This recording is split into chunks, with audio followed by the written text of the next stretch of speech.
You know, for as long as we've looked up at the stars, we've thought we were the main characters. Turns out we were so wrong.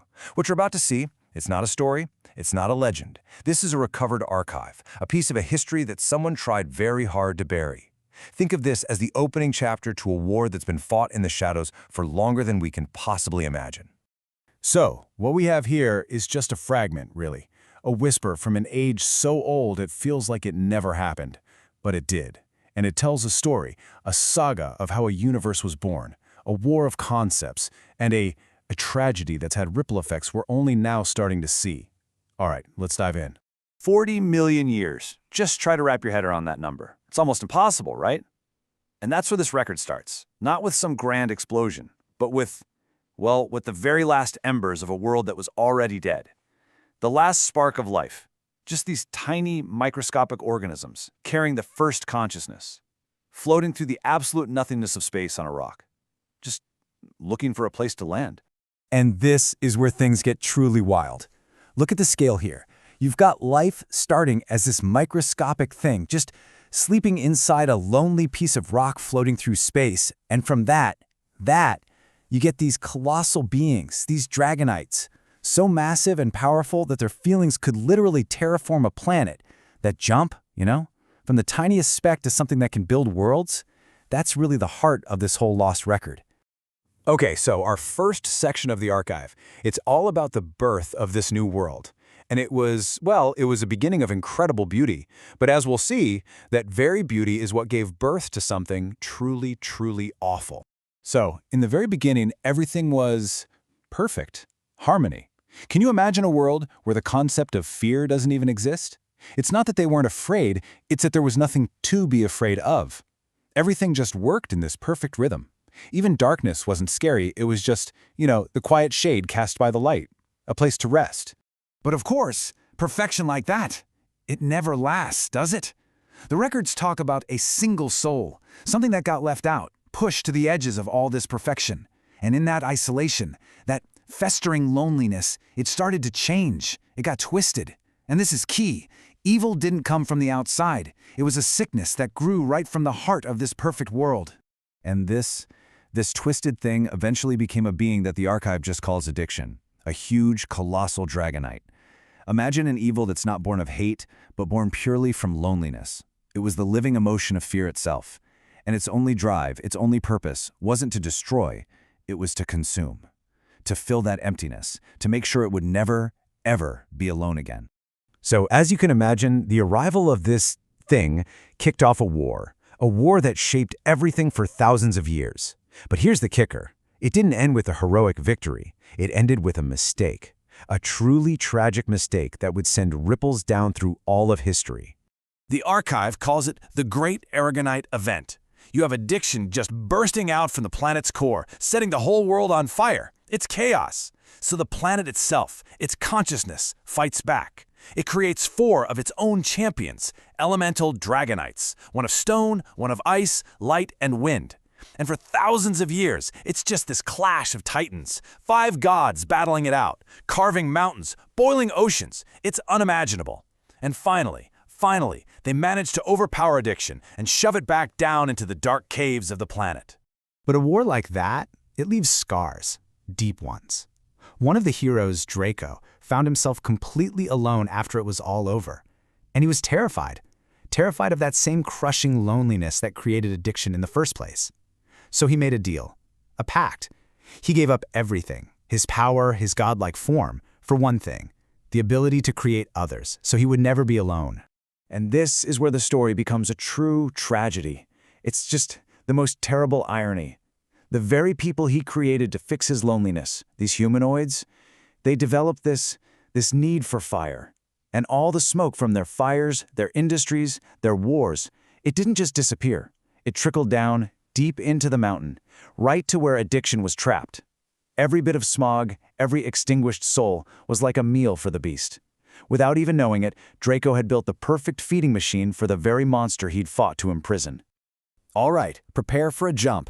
The archive suddenly shifts gears here. We're leaping forward in time, away from the cosmic myths, to see what happened much, much later.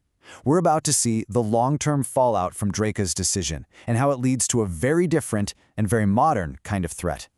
So this next bit reads like an old field note from an anthropologist. It seems that after the Great War, things got pretty chaotic. Survival meant you had to adapt, and fast. This note talks about one group of humanoids that just opted out of the whole conflict. They evolved into these tree-like creatures. I mean, their skin literally hardened into bark, their toes grew into roots. They basically just retreated from all the fire and chaos and became part of the quiet earth. And then we get this. It's a file, and it is absolutely chilling. It's about a lure, a weapon, something called the special sauce, used by these things called skeletons to snatch children. The file breaks down the composition, psychotropic agents, festering hate, adrenal accelerants. I mean, it's designed with this cold, precise malice to paralyze a kid's will. It's a whole different kind of evil from the raw, cosmic fury we saw before. Here's another one of those field notes. A different group, a different escape plan.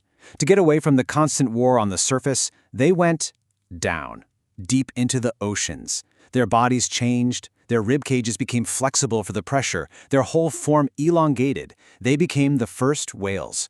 But the archive points out that if you look closely, you can still see the ghost of their humanoid skeleton inside.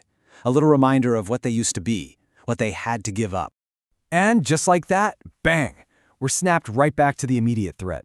All that history, 40 million years of it, all the evolution, it all comes crashing down to this one horrifying fact. A case file. A child named Levi. He's gone. Abducted. Suddenly, this isn't ancient history anymore. It's real, it's happening now, and it's personal. Okay, so the archive's focus swings back again. We're going back to Draco, our tragic hero. He's just drowning in guilt over what he's done, right? His solution made everything worse. So he sets off on one last desperate journey to find some kind of answer. And it's here, in his absolute darkest moment, that the record shows us the first little spark of hope. He travels for seasons, just walking and walking. He finally reaches the place where his Dragonite brothers are supposed to be. And they're there, but they've turned to stone. They're not dead, they're just so immense, so ancient, that they're living on a timescale he can't even perceive anymore. The despair in the record here is just thick. You can feel it. He was a god. He gave it up to be mortal, and now he's like an ant standing at the feet of these mountains that used to be his family. He's completely powerless. And right then, when he's at rock bottom, something appears, a guide. The record calls it an invisible spirit mist, and it leads him. It takes him on this spiritual journey, down into this mystical pool, pulling him deeper and deeper into the earth, until he enters a cave, a cavern filled with these massive, pulsing, purple dilithium crystals. And this is it. This is the moment the whole 40-million-year story pivots. He looks into the reflections in these crystals, and he sees a vision. Not the past, the future. He sees his son, a hero, rising from the flames. He sees his warrior daughters right there beside him, and he realizes his legacy isn't failure, it's them. He didn't just create a problem, he created the heroes who would one day fight it. That vision, it was everything. It gave him the strength he needed to go back. He finds his partner, Fee, and for the first time in what must have felt like an eternity, there's harmony again. There's love. It's this beautiful, shared moment that finally brings balance back into his life. And from that union, his son, the prince from the vision, is born. It's the emotional peak of the whole archive, really, going from total solitude back to being whole. And get this is really fascinating. The archive hints at some kind of psychic link between Draco and his son, a connection that crosses time and space. At the exact moment Draco is seeing this vision of hope in the crystal cave, his son, the prince, is going through his own trial, locked away in some dark prison cell. But the record says they both heard the same prophetic voice, the same message of hope. Like their struggles were connected through this invisible bond. And that brings us to the end of the declassified record. The scholar who put all this together leaves us with one final thought, one big thesis statement to sum up the entire conflict. So, when you boil it all down, the real threat, it was never just the monster. It's the cycle. See, addiction isn't something you can just go out and kill with a sword. It's a self-sustaining system, a system that literally feeds on hopelessness and despair. And the most tragic part? It's being served, completely by accident, by the children of the very hero who tried to stop it. All of this, has just been the 40-million-year prologue. And so the archive leaves us with a pretty heavy question. How in the world do you break a cycle that's been running for that long?